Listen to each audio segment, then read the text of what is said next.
Jesus: Odécios e tardos de coração, para creres tudo o que os profetas disseram. Porventura não convinha que o Cristo padecesse e entrasse na sua glória? E começando por Moisés, discorrendo por todos os profetas, olha, todos os profetas que falou sobre o Messias, quem sabe Isaías, assim foi, expunha-lhes o que a seu respeito constava em todas as Escrituras. Aleluia. E aí Jesus, nessa caminhada de algumas horas, aí fala até que chegou próximo da aldeia, até que chegou em Emaús.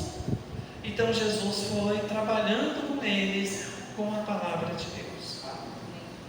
Todos nós precisamos de consolo, porque lá em 2 Coríntios capítulo 1 fala que Deus é Pai de misericórdia, Jesus Cristo, Deus é Pai de misericórdia e Deus é Pai de toda consolação. Glória a Deus. Então é Ele que nos consola. O abraço das pessoas no velório, o abraço dos irmãos, nos ajuda muito, muito, nos consola, nos conforta. Mas a palavra de Deus é que nos conforta e consola muito mais, irmã divina. Volte para a palavra. Não é hora de deixar a Bíblia. Minha mãe morreu, meu irmão morreu, e não é hora de deixar a Bíblia. Eu estou sem força para ler a Bíblia, eu estou sem força para orar, eu estou sem força para ir para a igreja. No dia que a minha mãe morreu, eu estava aqui, era culto de manhã, de Natal, e o sepultamento dele era tarde. Ligaram para mim: cancela o culto, pastor Leonel. E aí o pastor Luiz veio comigo, e ele pregou, foi muito bom. E à tarde nós sepultamos a mamãe, e eu não deixei de vir nenhum trabalho da igreja, nenhuma renovação de oração, nenhum trabalho, queridos irmãos, porque isso me fortalecia. Me fortalece. Na hora que nós começamos a ler a palavra de Deus, ela vai nos enchendo, e o Senhor Jesus vai nos levando a uma condição espiritual, nos fortalecendo através da sua palavra. Então Jesus começa a expor as Escrituras, começando lá de Moisés, e foi citando todos os profetas. Não convinha que o Cristo viesse, sofresse, padecesse, morresse, ressuscitasse. Então, queridos irmãos, aqueles discípulos, eles ouviram de Jesus dizendo: vão me maltratar, vão me crucificar, eu vou morrer, ao terceiro dia vou ressuscitar. Eles sabiam disso, mas quando de fato aconteceu, então realmente eles ficaram abalados, abatidos. Então Jesus leva eles para o ensinamento das Escrituras, queridos irmãos, para que eles vão os ajudar a seguir em frente. É assim que Deus faz conosco. No momento mais difícil, nós vamos para a Escritura, nós vamos para a oração, nós vamos para a palavra, para nos ajudar a caminhar, a ir em frente, irmã divina. Família, parente, Silene, Marlene, eu. Está cortando lá, está cortando aqui, queridos irmãos. E mostrar para eles, queridos irmãos, também. Eu estou indo na palavra para conduzir vocês, confortar vocês. Mas tem mais uma coisa aqui. Vocês estão indo no caminho errado. Eu não quero vocês saindo de Jerusalém. Não vamos para Jerusalém, ou Emaús. Então nós vemos que Jesus entra ali até para impedir que eles fossem para o caminho errado, que eles fossem para Emaús, queridos irmãos, não é? E Jesus os queria em Jerusalém. Olha aqui nesse mesmo capítulo, no verso 49, o que Jesus fala: e eis que vos veio sobre vós a promessa de meu Pai, permanecei pois na cidade, até que do alto sejais revestidos de poder. Então, Jesus estava cuidando dos seus discípulos para que eles não saíssem de Jerusalém. Vocês sabem o que significa Emaús? Quem sabe o que significa Emaús? Emaús significa lugar de água quente, significa riacho quente, significa cidade de águas quentes, de banhos quentes. Eles estavam indo para lá. Vamos chamar aqui de Caldas Novas, né? Queridos irmãos, então eles estavam indo para esse lugar de banho, alguma coisa assim. E eles estavam saindo de Jerusalém. O que significa Jerusalém? Lugar de paz. Fica no lugar de paz. Fica na igreja.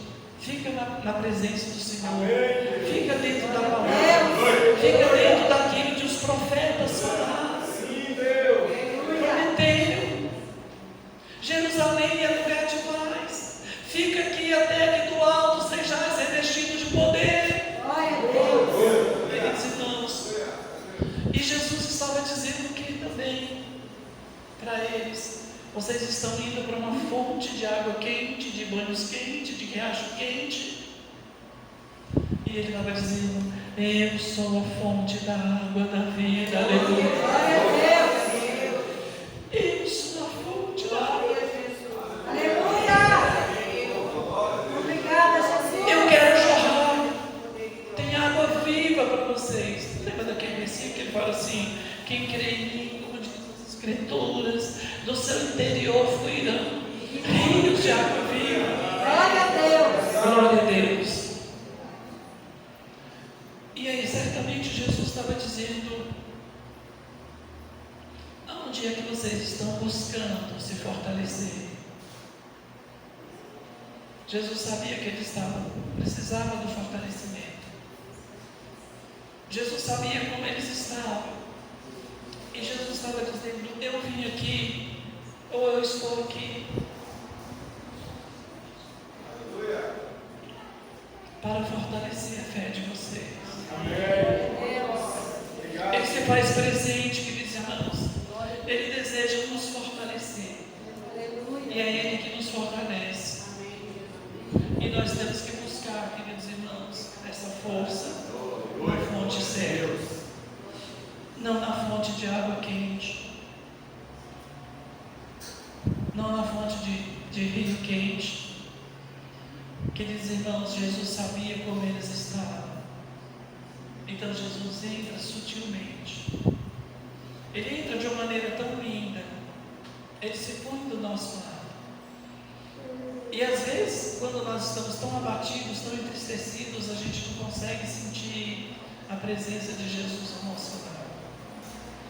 A gente não consegue discernir a palavra de Deus, o que ela tem para nos ensinar. Gente, não falte a escola dominical, não. Hoje nós aprendemos uma coisa tão linda na escola dominical, tão linda, que é difícil de explicar, que é difícil de entender, que muita gente ainda confunde isso. Quando o versículo fala que nós somos nação santa, raça eleita ou nação santa, povo de propriedade exclusiva de Deus, sacerdócio real. Então, essa nação ou geração eleita, queridos irmãos, que nós somos, essa multidão que é a igreja. E o sacerdócio real, sabe quem é Cristo? Então, ele, através de Cristo, que é o sacerdócio real, então nós também somos sacerdotes e reis desta linhagem.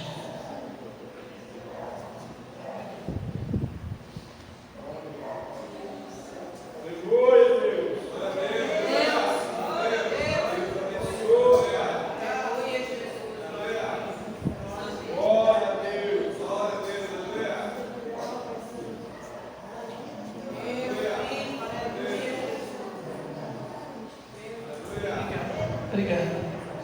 Glória a Deus.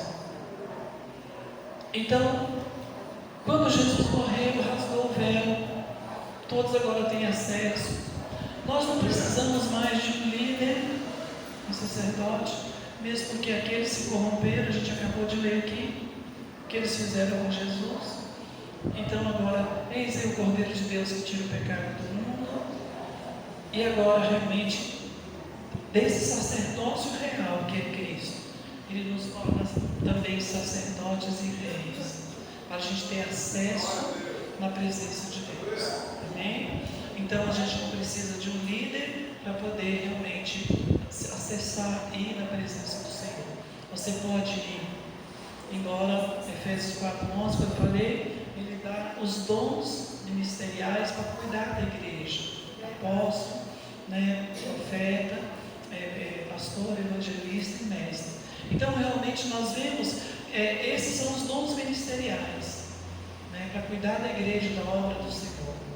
Mas todos nós agora, todos nós, inclusive o pastor, os pastores, têm acesso à presença do Senhor. Amém? Então Jesus sabia como eles estavam. E eles não reconheceram, queridos irmãos, não tiveram condição de identificar que aquele que estava do lado deles era o próprio Jesus. Nós normalmente, por exemplo, se alguém ligar, falar comigo, ou alguém, eu conheço a voz. É Amélia, é fulano, não é? É ciclano, é a irmã Patrícia. Ela não é daqui, mas se ela ligar eu já sei. Sabe quem fala, né? Então nós vemos a irmã Socorro, né, que já congregou muito com a gente, tá? Seja bem-vinda. Então nós vemos, queridos irmãos, os discípulos, irmão Marcelo, não conseguiram identificar a voz de Jesus, que falava, que ensinava, que ministrava para eles. Eles não reconheceram a voz de Jesus. Porque, queridos irmãos, a dor, ela pode tirar a nossa percepção. É incrível isso, não é? Então, da gente poder reconhecer alguma coisa, ou a presença, eles não conseguiram reconhecer a presença de Jesus, eles não conseguiram reconhecer a voz de Jesus, queridos irmãos. Porque às vezes nós ficamos tão envolvidos na dor, porque às vezes nós ficamos tão envolvidos no sofrimento. Às vezes o nosso pensamento fica tanto naquilo, às vezes as nossas emoções são tão grandes, que acaba nos distraindo, porque nós estamos abalados. Olha só, então Jesus se coloca e fala: ei, né, eu conheço vocês, eu sei que vocês estão sofrendo. E Jesus está caminhando, queridos irmãos, hoje ao nosso lado. Estou finalizando. Ele está ao nosso lado, assim como ele se pôs ao lado daqueles dois que estavam, quem sabe, né, sofrendo, abatidos. O Senhor está do seu lado. Glória a Deus. O Senhor está do nosso lado. Amém. O Senhor está conosco. Nós cremos. Não coloque somente a sua percepção na dor, no sofrimento, na dificuldade, mas saiba, o Senhor Jesus está do meu lado. O Senhor Jesus está do nosso lado. Lembra que a palavra de Deus fala que o Senhor é socorro bem presente na hora da tribulação. Nos momentos mais difíceis da nossa vida, o Senhor está conosco. Eu contei para vocês aqui uma moça que eu conheci, não é? Lá em Taquatinga, ela era da Igreja de Cristo, pastor Edson Gouveia. O irmão dela comprou um ônibus naquele tempo, o Roriz, ele permitia Kombis, fazer lotação, ônibus. E ele comprou um ônibus e fez uma lotação para Anápolis. Estava feliz, ganhando dinheiro. E indo para Anápolis, o ônibus acabou o freio. E ele, preocupado, não sei o que aconteceu, ele mirou numa árvore grande e bateu e falou: vou parar o ônibus aqui. Só ele morreu. E no enterro, as irmãs, uma delas, a Márcia, pegou e falou assim: Deus, onde é que o senhor estava que só morreu meu irmão? E jogou lá para trás. E o pastor, e a mulher do pastor, Edson, abraçou ela, deu aquele apoio, porque nessa hora da dor nós perdemos a percepção. Verdade. Nós achamos que Deus nos abandonou, e ele era um servo do Senhor. Então a vida dele, ele mais que diz, não, depois ela pede perdão a Deus, ela pede perdão ao pastor, à igreja. Então, mas lá no cemitério, ela teve esse momento assim, sabe? Ela acabou, as emoções, o sofrimento foi tão grande, e ela ficou tão abalada, e ela se distraiu e se abateu na fé. Então Jesus veio para fortalecer a fé daqueles discípulos, queridos irmãos. E Jesus começa a caminhar ao lado deles.